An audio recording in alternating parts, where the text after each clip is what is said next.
नमस्कार बंधुओं, यूट्यूब में आपका स्वागत है। मैं प्रद्युम्न नारायण राय युगशिल्पी और आप देख रहे हैं चैनल गायत्री विद्या। बंधुओं, आज हम चर्चा करेंगे जड़ी बूटी चिकित्सा में निचला पाचन संस्थान व उससे संबंधित रोग। बंधुओं, इससे पहले कि हम आगे बढ़ें, जिन लोगों ने मेरे इस चैनल को सब्सक्राइब नहीं किया है या फिर इस चैनल पर नए हैं तो कृपया इस चैनल को सब्सक्राइब करें और साथ ही बेल आइकन को प्रेस करें ताकि आपको समय समय पर नए नए वीडियो का नोटिफिकेशन आसानी से मिल सके। तो चलिए शुरू करते हैं गायत्री महामंत्र से। ओम भूर्भुवः स्वाहा तत्सवितुर्वरेण्यं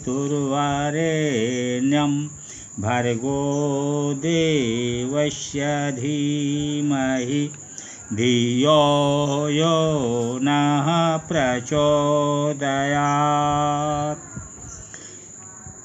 बंधुओं, निचला पाचन संस्थान और उससे संबंधित रोग के विषय में हम चर्चा करने जा रहे हैं। आप ध्यान से सुनेंगे और देखेंगे। निचला पाचन संस्थान में इससे संबंधित इसमें विशेष रूप से बड़ी आंत के कोलोन, रेक्टम, एनल रीजन आते हैं। अपेंडिक्स भी इसी के से संबंधित अंग है। कोलोन में जीवाणु, कृमि या परजीवी अमीबा सूजन पैदा कर सकते हैं। नतीजा कोलाइटिस के रूप में होता है। इसमें डायरिया, प्रवाहिका जिसको कहा जाता है भी हो सकता है, वह डिसेंट्री भी जिसमें रक्त मिश्रित मल भी हो सकता है, वह भी। डायरिया में बार बार मल पैखाना जाने की इच्छा होती है पर हर बार पानी अधिक मल कम निकलता है। अमीबिक हेपेटाइटिस व कोलाइटिस साथ साथ हो सकते हैं। कृमियों में थ्रेडवर्म, पिनवर्म, राउंडवर्म, जियार्डिया इत्यादि हो सकते हैं, जो गुच्छे के रूप में जमा होकर विबंध एवं गुल्म, कॉन्स्टिपेशन व इलियस एवं डायरिया भी पैदा कर सकते हैं। भारत में इस रोग की बहुतायत है। यह भोजन मार्ग से पानी द्वारा फैलता है। बवासीर, पेचिस, एनल फिशर और फिशुरा बड़ी आंत के अंतिम भाग से संबंधित रोग है। कभी कभी उद्वेगों, तनाव कारण भी कब्ज बना रहता है। यह बवासीर को बढ़ाता है। कभी कभी तनाव ही बार बार हाजत एवं आव आने के रूप में प्रकट होता है। इसे इरिटेबल बावेल सिंड्रोम कहते हैं।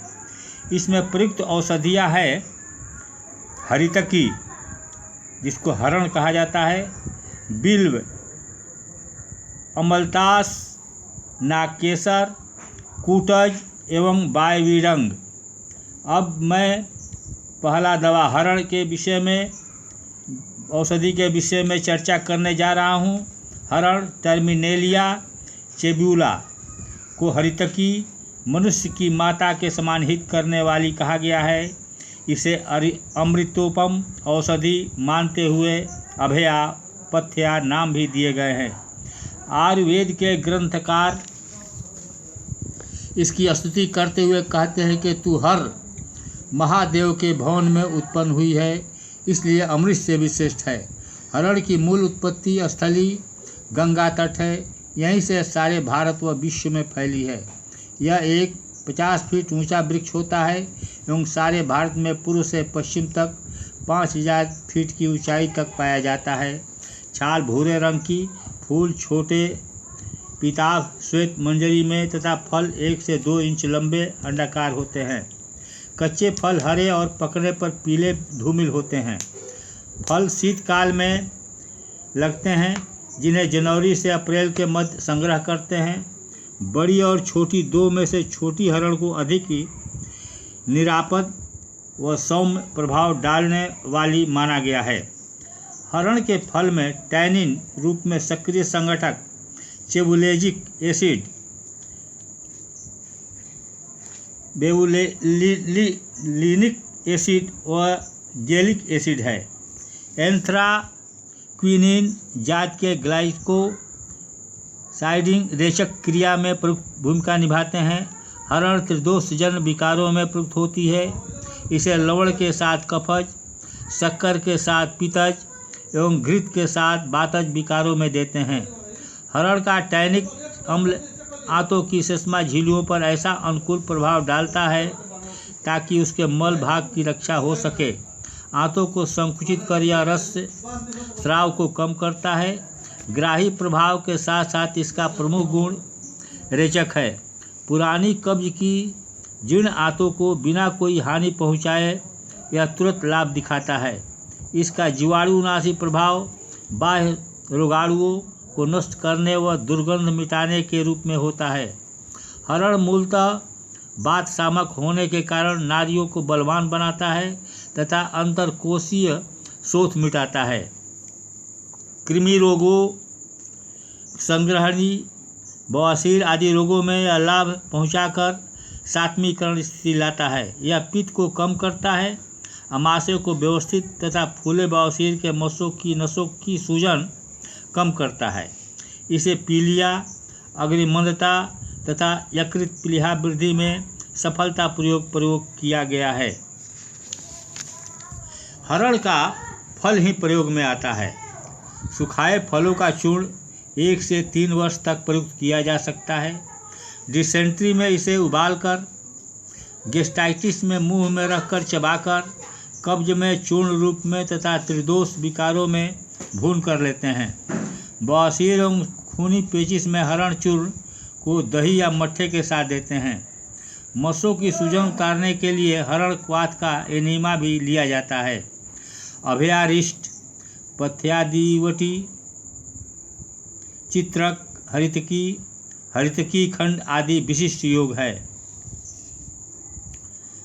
बिल्व, अब दूसरी दवा औषधि इसका बिल्व, जिसको बेल, ईगल, मार्मेलोज भी कहते हैं, विभिन्न प्रकार के रोगों को नष्ट करने की क्षमता कारण बेल को बिल्व कहा गया है।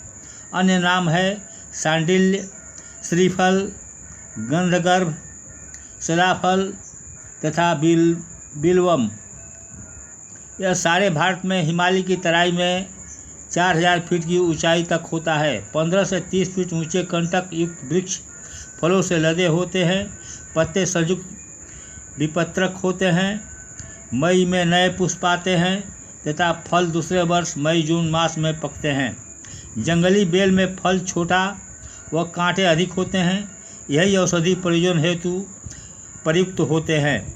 फल की मज्जा में म्यूसिलेज, पेक्रिटन, टेनिन्स जैसे ग्राही एवं मार्सेलोसिन एवं बीजों का एक तिक्त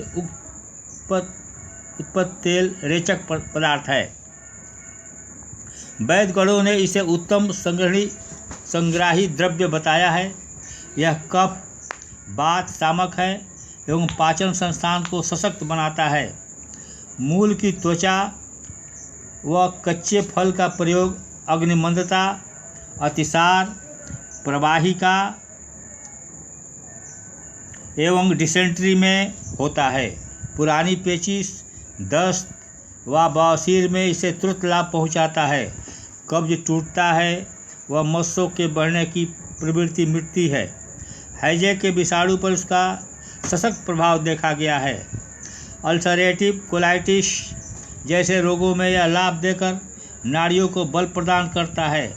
ताजे कच्चे फल का स्वरस, जल निष्कर्ष एवं बिल्व फल चूर्ण संग्रहणी हैजे जैसे संक्रामक रोग में सफलतापूर्वक प्रयुक्त किया गया है। बेल फल का म्यूसिलेज आंतों के अंदरूनी घावों को स्वस्थ बनाकर समर्थ बनाता है। मल संचय इसे रुकता है। बिल्व घोल का आंतों पर एड्सावेरेंट एवं रक्षक प्रभाव देखा गया है। बिल्व फल मज्जा की सबसे बड़ी महत्वपूर्ण भूमिका कृमिनाशक, विशेषकर hook worm, pin worm, red worm के लिए रूप में है। कच्चे फल का चूर्ण 3 से 6 ग्राम की मात्रा में, सोरस 10 से 20 मिलीलीटर एवं मज्जा का शरबत 30 से 40 मिलीलीटर लिया जाता है। मुख्य अनुपान इसके साथ शहद या मिश्री है। पत्र सोरस भी पेचिश व कब्ज में लाभ पहुंचाता है। कच्चे फल का गुदा गुड़ के साथ पकाकर रक्तातिसार में लाभ पहुंचाता है। काली मिर्च के साथ देने पर बिल्व पत्र सोरस पीलिया व पुराने कब्ज में लाभकारी पाया गया है। शरीरगत शोथ सूजन में भी यह लाभ पहुंचाता है। अब अगला दवा अमलतास के विषय में हम चर्चा करेंगे, आप ध्यान से सुनेंगे। अमलतास कैसिया फिस्टुला कहा गया है को आरोग्यवध अनेक रोगों को नष्ट करने वाला चतुरंगगुल, आर्यवत, व्याधिघात, सुवर्णक एवं सियर लाठी जैसे नामों से भी पुकारा जाता है। इसका 25 फीट का मध्यम प्रमाण का वृक्ष अपने 10-12 इंच लंबे लट्ठाकार पत्रों एवं 1 से 2 फुट लंबी फलियों के कारण अलग से पहचाना जा सकता है। चमकीले पीले रंग के फूल नई पत्तियों के साथ अप्रैल के बाद निकलते हैं एवं सारी गर्मी बने रहते हैं। बाद में फलियां पकती है जो वर्ष भर लगी रहती है। यह वृक्ष सारे भारत में पाया जाता है। फल, मज्जा, पुष्प एवं मूल की त्वचा औषधि हेतु उपयोग होती है। फल मज्जा में एंथ्राक्विनोन, रेसे, शक्कर, ग्लूटीन, पेक्टिन पाए गए हैं जो इसके रेचक होने में प्रमुख भूमिका निभाते हैं। यह एक वात पित्त शामक एवं कफ का संशोधन करने वाली औषधि है। अपने मृदु विरेचन गुण के कारण यह सुविख्यात है। भोजन के प्रति अरुचि, जीर्ण, कब्ज, उदरशूल, कोलिक, लीवर की सूजन व पीलिया में इसका प्रयोग तुरंत लाभ पहुंचाता है। यह मूत्रल भी है एवं शोथहर भी। हृदय रोग, जल संचय एवं शोथ में इसका प्रयोग लाभ पहुंचाता है। फल की मज्जा 5 से 10 ग्राम, विरेचन हेतु 10 से 20 ग्राम एवं मूल त्वचा का क्वाथ 50 से 100 मिलीलीटर प्रयोग करते हैं। फल मज्जा का क्वाथ नहीं बनाना चाहिए क्योंकि इससे उसकी शक्ति कम हो जाती है। इसकी पकी फलियों को 7 दिन तक बालू के भीतर रखकर उसके बाद धूप में सुखा दिया जाता है। अच्छी तरह सूख जाने पर फल मज्जा निकालकर शुद्ध शुष्क पात्र में रख लेते हैं। इसका हीम या फंड ताज़ा बनाकर प्रयोग करते हैं। आरोग्यवधाद तेल आरोग्यवधारिष्ट विशिष्ट योग है। अगला दवा जड़ी बूटी का क्रम में निचला पाचन संस्थान में नाग केसर, मेसुआ फेरिया, इसे नाग पुष्प, चांपेय, पीला नाग केसर एवं नागकेश्वर भी कहते हैं। एक सदाहरित मध्यम ऊंचाई का वृक्ष है जिसकी छाल लाल भूरी तथा शाखाएं कोमल होती है। तो यूट्यूब पर इनका प्रसारण होता रहा। छाल से होता लगल। अरे महाराज चुप रही ना। छाल से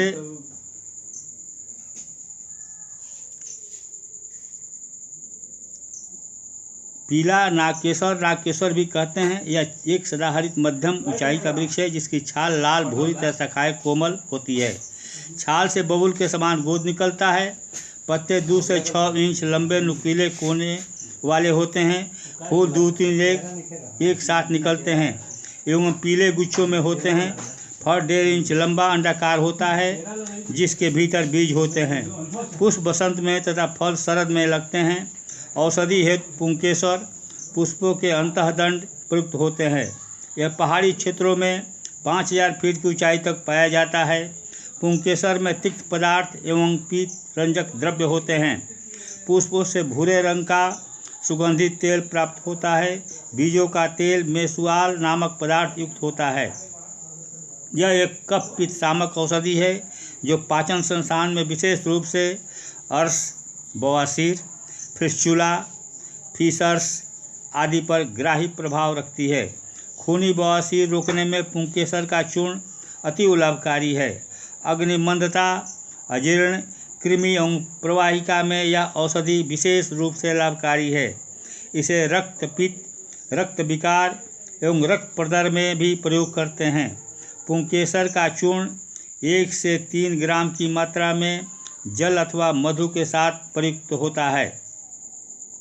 अगला औषधि निचला पाचन संस्थान का कूटज,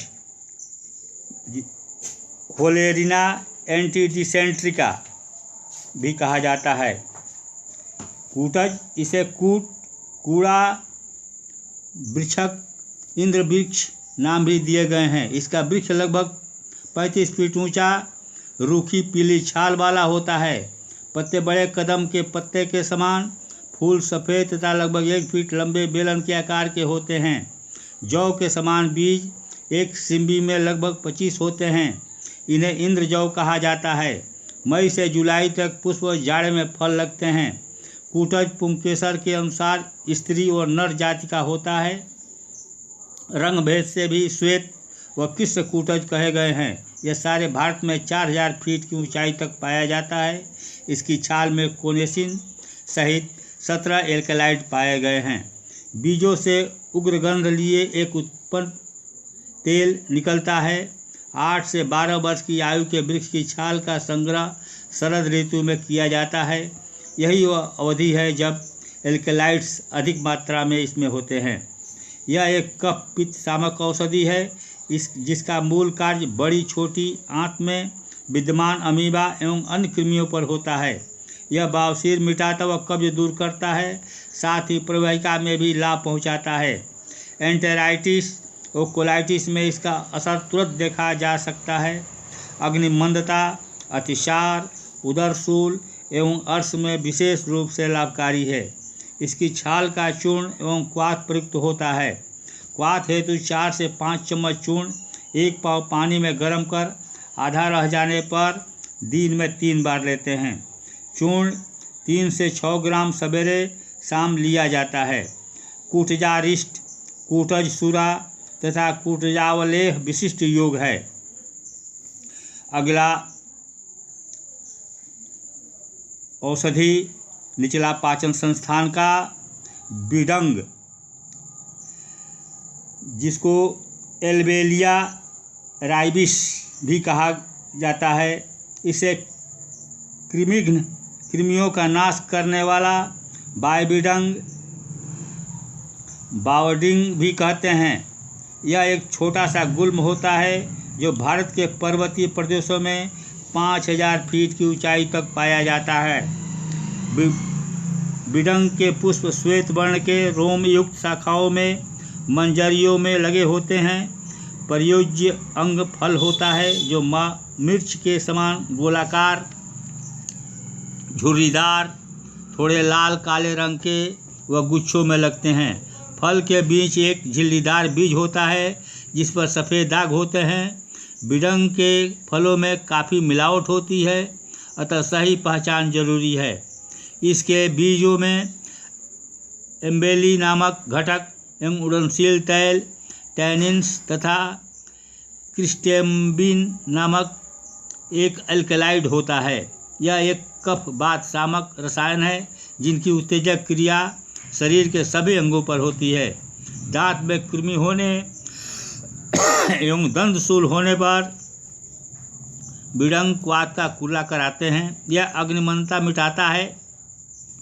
कृमिघ्न एंटीहेल्मिथिक द्रव्यों में से सर्वश्रेष्ठ माना गया है। फाइलेरिया, टीनिया, सभी प्रकार के हेलमिंथ वर्म्स में खाली पेट 1 से 2 चम्मच बिडंग का चूर्ण देने व जुलाब देने पर वर्म से मुक्ति मिलती है। बाद में इंद्रजौ के साथ देते रहने पर लाभ अस्थायी पाया गया है। यह एक प्रकार का रक्त शोधक है एवं विरेचन तथा मूत्रल गुण द्वारा विकारों को बाहर निकाल फेंकता है। कब्ज व अर्श पाइल्स में भी इसका प्रयोग किया गया है। क्षयग्रस्त शिशुओं में इसे रसायन कर्म हेतु प्रयुक्त किया जाता है। फल का चूर्ण 5 से 10 ग्राम की मात्रा में तथा बीज चूर्ण 1 से 2 ग्राम की मात्रा में दूध में उबालकर या तक्र छाछ के साथ देते हैं।